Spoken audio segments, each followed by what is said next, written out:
Hey guys, what's up? It's Sean, Autotopia LA. Today we're back with my friend Rob from RJ Fab. What's up, buddy? Right?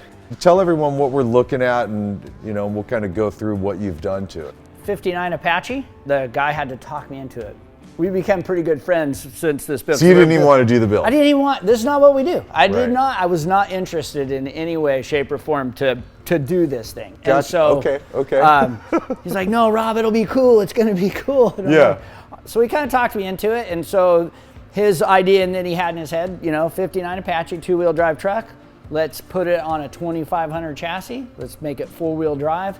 He wanted an all-around daily driver work truck that was just retro, but just had all the features of a newer vehicle and it was capable of doing everything that a new truck can do today. So you can go street drive it, you could go out in the dirt. It's a workhorse, it can kind of handle everything. It can handle just about anything you can throw at it. So it's a Chevy 2500. Have you done anything to that frame, or is that all? Yeah, so we had to alter the wheelbase. I think we cut, I want to say it's 7 inches. We shortened it 7 inches so that it fit the the wheelbase of the actual truck itself. Got it, okay. Went through all the axles. Put Detroit True Track in the front and a Detroit True Track in the rear. And then suspension wise, as far as we had custom leaf packs made so that it rides a little bit better. Okay. And then we did Fox DSE remote reservoir adjustable shocks all the way around. Plus has an onboard air system. So we have air shocks from Fox in the rear. So when he puts his fifth wheel on or puts a big load in it or uses his gooseneck or whatever he wants to do with this thing, he can level the truck out or compensate for that heavier load. We built larger fuel tanks, dual tanks. Okay. So what's the fuel capacity? I want to say that it is 48 or 50 gallons per side, right around in there. So. Oh man. Yep.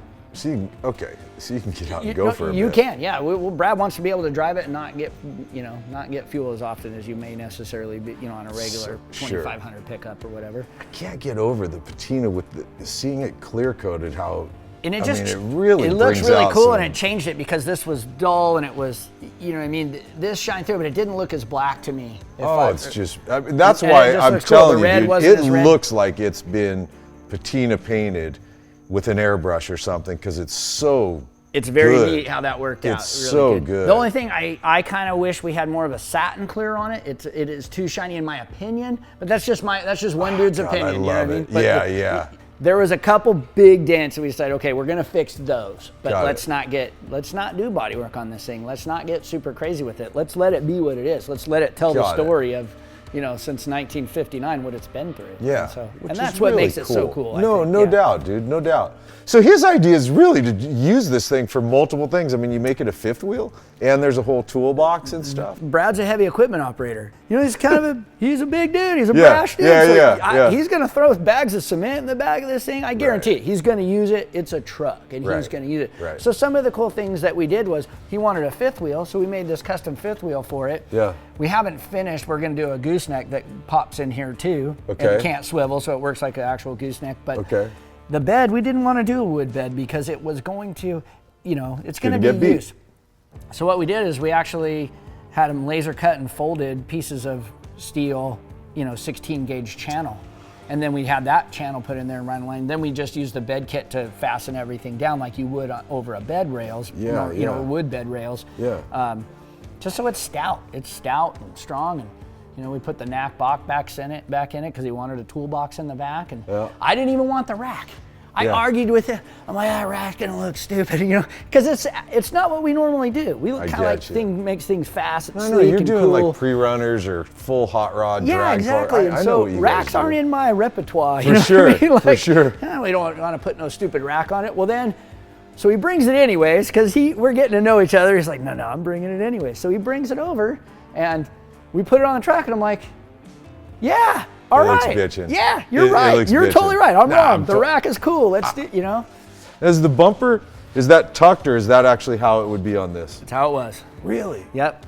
That's bitchin' how clean we just it is. coved this out so that you can get your chains on your trailer hitch, and the trailer hitch wasn't because it would have gone out. Straight across? Exactly. Okay. Yep. And so. But then you worked in like these lights here. Yeah, we put some KC, flexes in there, so he has super good bright backup lights. We put 2 hidden in the grill in the front, so it just has a couple more modern features that we try not to make them so obtrusive that they stand out like a sore thumb. We argued about this. I'm all, Brad, we don't want a stupid step on there. So then we put the step on. I'm like, all right, I guess that's pretty cool. You know, he had to talk me into some ideas, but he wasn't wrong. This is his truck. He wants to make it functional for him. Ultimately, in the end, I just want my customer to be super happy. And then wheels, is that like what this thing came with? Stock steel, 16-inch wheel. No kidding. We just had them powder coated. And what size tire is that you're 16. running on here? It's equal to a 33-inch tall. Got it. tire. Okay. And I think there's like a camper special, so we wanted to incorporate this cool thing. So what we did is, that is so cool. They had the tanks on the inside, so this is actually just a facade cap now. Okay. And then we have a left and right tank. We have onboard air system, so it has an air check here, so you can air up tires or blow things off or whatever you want to do. And then this battery switch actually arms the winch cables for the front and rear. So you can winch from the front or you can winch from the rear, and then this arms it when you have it off. Those. I didn't see a winch though. Yeah, it's not. It'll be in the box right here. And then so you just pull it out and on a trailer receptacle, and you just put it in. So if you need to winch from the front or winch from the rear. That is cool. Yeah, Maruzi built the engine for us. It's a 525 horse LS3, but with Maruzi's special camshaft that he likes to put in these things. So I can't remember the exact horsepower, but I want to say it's 560 is what, it gave us about almost 30 more horsepower. Gotcha. And you've made this also, it's easily serviceable, it's easy to work. No matter what we want to be able to, yeah, this is a daily, so it may have an issue here or there. We want to be able to work on it if there's a problem. So. And then what transmission does it go to? So Chris Gardner from Maximum Transmission and Bowtie Overdrives built the 4L80 for it. And then we have an Atlas transfer case on the back. So it has the best, pretty much the best of the best that you can get. So. Yeah. What about brakes on here? I didn't ask about that. I'm kind of curious. We upgraded the brake system to, instead of full manual, to power assist, vacuum power assist. And then it has an aftermarket brake system under the skin. Oh, this is so clean. And it's just, it's all kind of factory-ish. It is factory-ish, but we just have bed liner. He didn't want carpet inside. Remember, this guy's a heavy equipment operator. He's got mud on his boots, he's just that guy. And so he doesn't want it super plush on the inside. So, he allowed me to make all the gauges and all that stuff super nice. There's so many little custom things. For example, we wanted to do an onboard air system. So this is the switch for the air compressor. And then you got your fuel tank switch, your left and right, fuel tank, and then you can air up or air down the shocks from here. So you got your tank gauge, and then you got your shock pressure gauge. And then I think we got air horn there. Paul's gonna love that. Just a neat truck, man. Well, let's close hood cameras and stuff like that, and then we'll bring Brad in. Okay. You guys are gonna meet Brad, the owner of the truck. We're gonna go for a drive together. Heck yeah. Awesome. Awesome. Dude. Right on, buddy.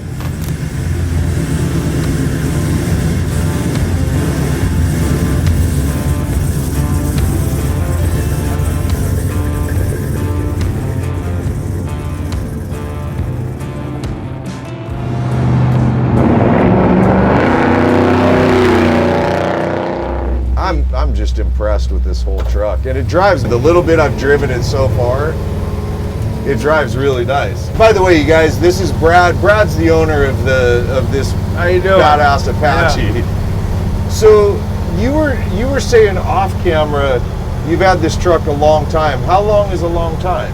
Well, for my personal ownership of it, it's about 30 years, but my uncle bought it brand new. So, oh, come on. So this is a one-family vehicle? This is a one-family truck.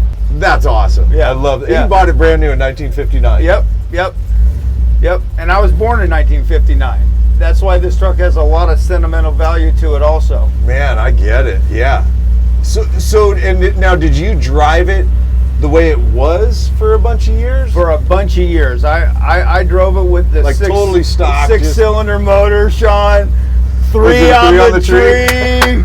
It's a completely different machine from that, huh? Completely different machine. Now this thing's ready to go anywhere that I want to go. Anywhere. On or off the road. On or off.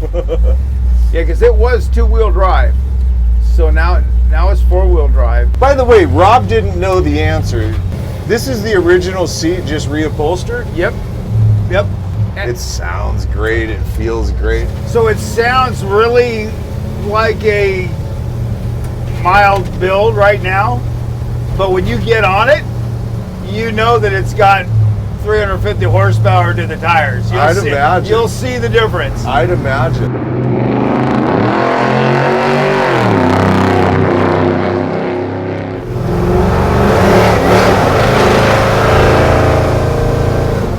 Wow, it definitely picks up, doesn't it? Bro, I'm telling you. I didn't even put my foot to the floor, by the way, No, you didn't. You held back. I know you did. I did. I'm being respectful. It's a brand new build, man. Yeah, it's okay.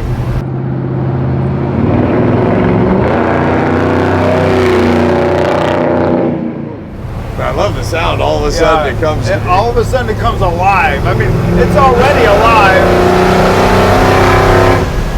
Oh yeah, it sounds tough. I love the drive of it. Like, it doesn't, I don't know how to explain it. I guess it still feels old, even though it's modern. You know what I mean? Like, right. it still feels like a truck.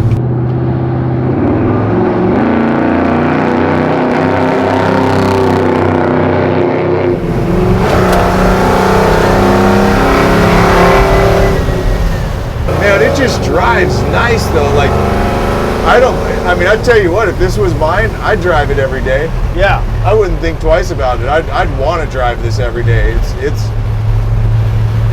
just fun, man. How cool, Brad.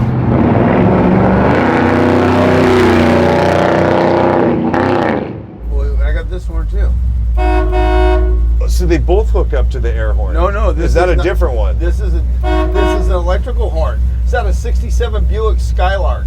Really? I put this horn on this truck like in 1980 because I liked it. That's enough. And you're clear behind us if you want to come around and make it a wide one. There you go. You know. No problem. Right up on the curb. It's a truck, right? But see, I love that that's how you plan to drive it. It's like a truck. It's my truck. You got to be loving this thing, huh? Oh yeah. Oh yeah.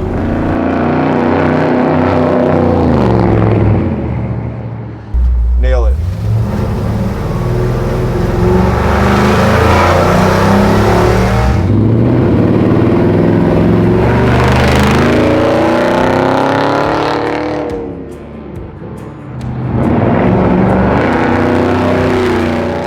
I am absolutely in love with this truck.